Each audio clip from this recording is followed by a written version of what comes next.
اللہ الرحمن الرحیم من احب للہ ابغض للہ وعت اللہ منع للہ فقد استمکل الایمان۔ سنن ابی داؤد کی حدیث ہے، اللہ سبحانہ و تعالیٰ پر سچے ایمان والوں کا تقاضا یہ ہوتا ہے کہ وہ مسلمانوں سے محبت کرتے ہیں، کیونکہ اللہ سبحانہ و تعالیٰ ان سے محبت رکھتا ہے، اور جن سے اللہ رب العالمین نفرت کرتا ہے ان سے اہل ایمان نفرت رکھتے ہیں۔ رسول اللہ صلی اللہ علیہ وسلم کی پسند اور اس کے ہاں وہ چیزیں ناپسند ہیں، اللہ اور اس کے رسول صلی اللہ علیہ وسلم ناپسند کریں اس کو وہ بھی ناپسند کریں، اور جس کو اللہ سبحانہ وتعالیٰ پسند کریں اور رسول اللہ صلی اللہ علیہ وسلم جس چیز سے محبت رکھیں اس سے اہل ایمان محبت رکھتے ہیں۔ اللہ کے نبی صلی اللہ علیہ وسلم نے ارشاد فرمایا، جو شخص اللہ کے لیے محبت اور بغض رکھے، اللہ ہی کے لیے کوئی چیز دے اور اللہ ہی کے لیے روکے تو اس نے ایمان مکمل کر لیا۔ مسلمان اللہ کے جملہ نیک صالح بندوں سے محبت اور دوستی کرنا، اور وہ سب لوگ جو اللہ اور اس کے رسول صلی اللہ علیہ وسلم کے احکام کے باغی اور فاسق ہیں ان سے دشمنی رکھنا، اور ان سے بغض رکھتا ہے۔ ایک کون رکھتا ہے؟ ایک اہل ایمان۔ یہ بات اس سے قطعاً معنی نہیں کہ وہ اللہ کے بعض صالح نیک بندوں سے خصوصی محبت دوستی قائم کرے، اس لیے کہ رسول اللہ صلی اللہ علیہ وسلم اس کی ترغیب دی ہے۔ آپ صلی اللہ علیہ وسلم کی ارشاد ہے، المؤمن الف مالوف لا خیر فی من لا یألف ولا یؤلف۔ مومن دوستی لگاتا ہے اور اس سے دوستی کی جاتی ہے جو اس شخص میں کوئی خیر نہیں ہے، جو نہ کسی سے مانوس ہوتا ہے اور نہ اس سے کوئی مانوس ہوتا ہے۔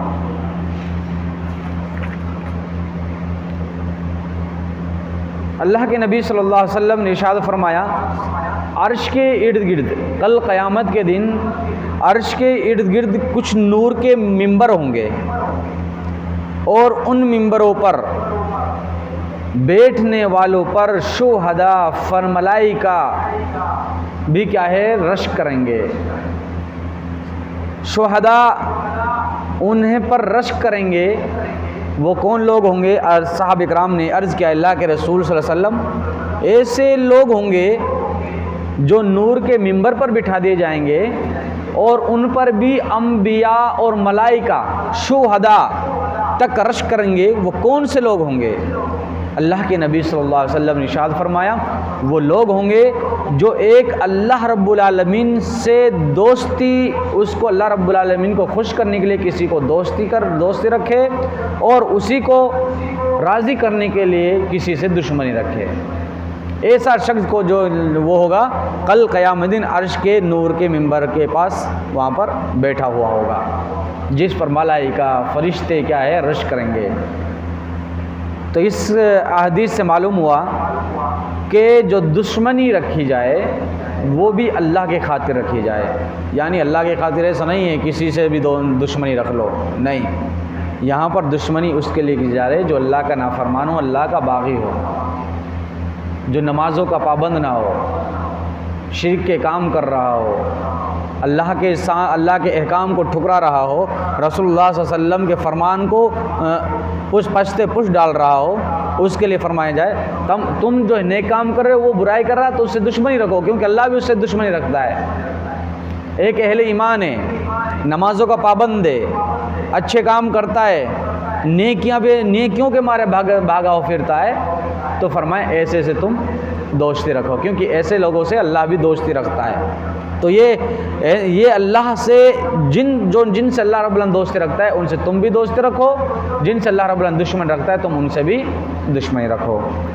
اللہ کے نبی صلی اللہ علیہ وسلم نے فرمایا کہ 7 قسم کے افراد اللہ سبحانہ و تعالیٰ کل قیامت دن اپنے عرش کی کرسی کے نیچے جگہ دے گا، جب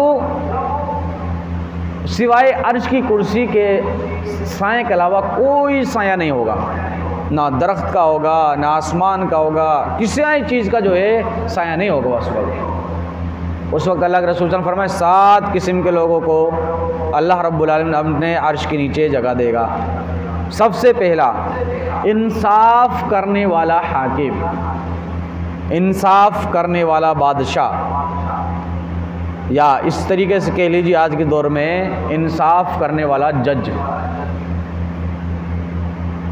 ایک یہ کل قیامت دن جو ہے عرش کی کرسی کے نیچے ہوگا۔ فرمایا دوسرا، وہ نوجوان جس نے اللہ کی عبادت کی اور وہی اللہ رب العالمین کی عبادت میں نشو و نما پایا، ایک یہ نوجوان جو ہے اللہ کی عرش کی کرسی کے نیچے ہوگا۔ یعنی وہ انسان نوجوانی کی حالت میں، جوانی کی حالت میں اللہ کی عبادت کرتا ہو، نمازیں پڑھتا ہو، روزے رکھتا ہو، تہجد ادا کرتا ہو، نوافل زیادہ سے زیادہ پڑھتا ہو، نوافل کے روزے رکھتا ہو، ایسا نوجوان جو زیادہ سے زیادہ عبادت کرنے والا ہو، وہ کل قیامت دن عرش کی کرسی کے نیچے بیٹھا ہوگا۔ اور فرمایا تیسرا، وہ آدمی جو مسجد سے باہر گیا اور دوسری اذان لگنے تک اس کا دل مسجد میں ہی اٹکا رہا کہ کب اذان ہو، کب مسجد میں پہنچوں، کب اذان ہو، کب نمازیں پڑھوں، کب اذان ہو، کب تحیۃ المسجد کی نماز پڑھوں، کب اذان ہو، کب جو ہے تحیۃ الوضو کی نماز پڑھوں، کب فرض نماز کی اذان ہو، کب مسجد کے اندر جاؤں۔ ایسا نوجوان، ایسا آدمی جو مسجد سے باہر نکلتے ہی مسجد کے لیے اس کا دل اٹکا رہے، ایسا کل قیامت دن عرش کی کرسی کے نیچے رہے گا۔ اور فرمایا چوتھا، وہ آدمی جو اللہ کے لیے محبت رکھتا ہے اور اللہ کے لیے دشمنی رکھتا ہے۔ میں نے بتلایا کہ اللہ سے دشمنی رکھنے کا مطلب کیا ہے، اور جو اللہ کے لیے دوستی رکھتا ہے وہ کس کے لیے رکھتا ہے، جو اللہ سے دشمنی رکھتا ہے کس لیے رکھتا ہے۔ اور فرمایا پانچواں، وہ آدمی جو علیحدگی میں اللہ کا ذکر کرے اور اللہ کے خوف سے زیادہ زیادہ روئے، اکیلے میں، تنہائی میں اگر کوئی اللہ کا ذکر کرے اور ذکر کرتا کرتا رو جائے، آنسو آنکھوں سے گر جائیں، تو وہ کل قیامت دن عرش کی سایہ کے نیچے ہوگا۔ اور فرمایا چھٹا آدمی، وہ جو حسب نسب کے مالک اور سب سے زیادہ خوبصورت عورت نے اس کو برائی کی طرف بلایا ہو اور اس نے کہا ہو اتق اللہ، اللہ سے ڈر جاؤ، یا اللہ سے وہ ڈر گیا، تو ایک وہ آدمی جنت کے اندر وہ عرش کی کرسی کے نیچے جگہ میں بیٹھے گا۔ اور فرمایا ساتواں، وہ شخص جو چھپا کر خیرات کرتا ہو، چھپا کر خیرات کرتا ہو کہ اس کے سیدھے ہاتھ نے خرچ کیا ہو، الٹے ہاتھ کو معلوم نہ ہو کہ اس نے کیا خرچ کیا ہے۔ ایسا یہ 7 آدمی ہوں گے جو کل قیامت دن عرش کی کرسی کے نیچے اللہ رب العالمین کو جگہ دے گا۔ ان کے اندر خاص طور سے کہ جو چوتھا آدمی ہے جو اللہ کے لیے محبت رکھتا ہے اور اللہ کے لیے دشمن رکھتا ہے، مقصد یہ ہے بتانا کہ ایسا شخص جو ہے کل قیامت دن اللہ رب العالمین ایسے شخص کو جو ہے جنت کے اندر جگہ دے گا۔ اللہ کے نبی صلی اللہ علیہ وسلم نے صحیح مسلم کی حدیث ہے کہ ایک شخص راستے میں جا رہا تھا کسی سے ملاقات کرنے کے لیے، بیمار تھا، اس کی عیادت کرنے کے لیے اللہ رب العالمین اس کو آزمانے کے لیے، آزمائش کے لیے فرشتے کو بھیجا۔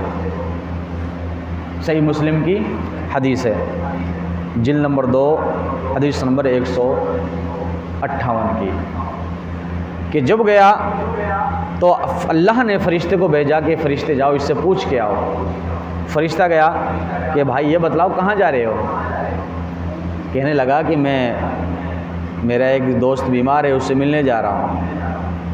پھر فرشتے نے سوال کیا کیوں ملنے جا رہے ہو؟ کیا کوئی اس کا تمہارے پاس قرض ہے؟